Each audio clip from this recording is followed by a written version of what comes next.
था आपका 700 point plus, और वो मेरे ख्याल से जो वो 24,500 के बाद प्रोजेक्शन बन रहा था 24,800 का, जिस पे आप बात भी कर रहे थे, वो ऑलमोस्ट अचीव हो गया। क्या इस बड़े प्राइस के बाद आपको निफ्टी फर्दर स्ट्रेच टुवर्ड्स 25,000 25,200 लग रहा है, या फिर आपको लगता है कि एक कंसोलेशन इंडेक्स में इस प्राइस से पॉसिबल है? Good morning Virendra, good morning अनुज।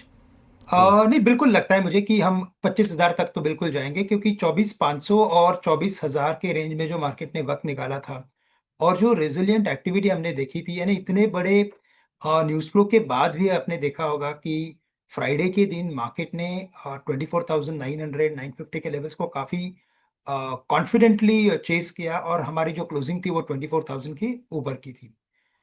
ऐसे मार्केट्स तभी देखने मिलते हैं जब मार्केट्स या तो लाइट होते हैं इन टर्म्स ऑफ पोजीशंस, या तो उस मार्केट में कुछ अलग लेवल का कॉन्फिडेंस होता है। और आज भी हमने वही देखा कि 24,500 के ऊपर मार्केट में तेजी बन रही है। कई सारे लार्ज कैप स्टॉक्स काफी अच्छे परफॉर्म कर रहे हैं, स्पेशली आईसीआईसीआई बैंक, रिलायंस जैसे स्टॉक। तो मुझे लगता है डेफिनेटली हम 25,000 जाएंगे। मैं तो कहूंगा कि इनफैक्ट 25,500 भी हम लोग लेवल्स देख सकते हैं, क्योंकि मार्केट काफी लाइट है in terms of adding positions. आज भी आप देखें तो 24,500 के ऊपर जो पोजीशंस ऐड हो रही है, मुझे नहीं लगता कि कोई बड़े लेवल पे ट्रेडर्स के तरफ से पोजीशंस ऐड हो रही है। ये जो भी पोजीशंस ऐड हो रही है in terms of either I can say short covering हो रही है, या तो फिर मैं कहूंगा कि बहुत ही स्पेसिफिक बाइंग है, maybe from FIIs. Shrikant, good morning. आपकी इस समय की स्टॉक ट्रेड्स क्या होंगी? Good morning Anuj.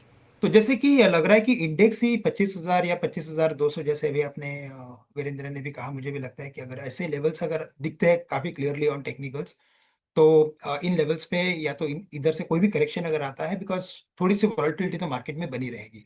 But specifically in levels पे रिलायंस इंडस्ट्रीज, मुझे लगता है कि इसे खरीद के चलना चाहिए।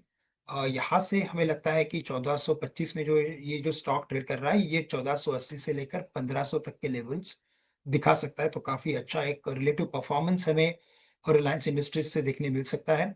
और साथ ही साथ मुझे लगता है कि थोड़ी सी बाइंग इंडिगो में भी आ सकती है यहाँ से, क्योंकि जो इतने दिनों से एक प्रॉफिट बुकिंग चल रही थी, या तो जो स्टॉक अंडर परफॉर्म कर रहा था, यहाँ पे भी हमें लगता है परफॉर्मेंस आ सकता है, और शायद ये स्टॉक 6,000 6,200 के लेवल्स दिखा सकता है। तो कॉन्फिडेंटली इन लेवल्स पे ये दो स्टॉक्स में खरीदने की हमारी राय रहेगी। लग रहा है कहीं की यात्रा आपने स्थगित कर दी थी, दोबारा मन बनाया है यात्रा का, है श्रीकांत जी? बिल्कुल। ऐसा तो कुछ नहीं जैसे वो है? कोविड के टाइम हुआ था, वैसे ही होने वाला है। Revenge travel, revenge tourism. Yes. हाँ। अच्छा, एक दो स्टॉक्स पर आते हैं जहाँ पे आज अच्छे मूव्स नज़र आ रहे हैं। आप देखिए एक बार स्क्रीन पे प्लीज़ लेके आइएगा।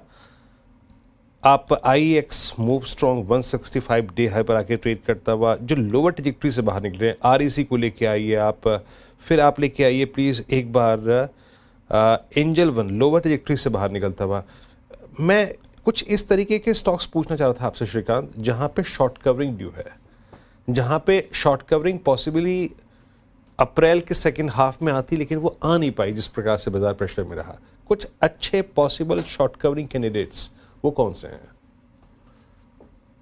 नहीं, तो जैसे आपने कहा, मुझे लगता है कि कैपिटल मार्केट रिलेटेड स्टॉक्स जैसे कि एचडीएफसी एएमसी है, या तो मे बी एंजल है।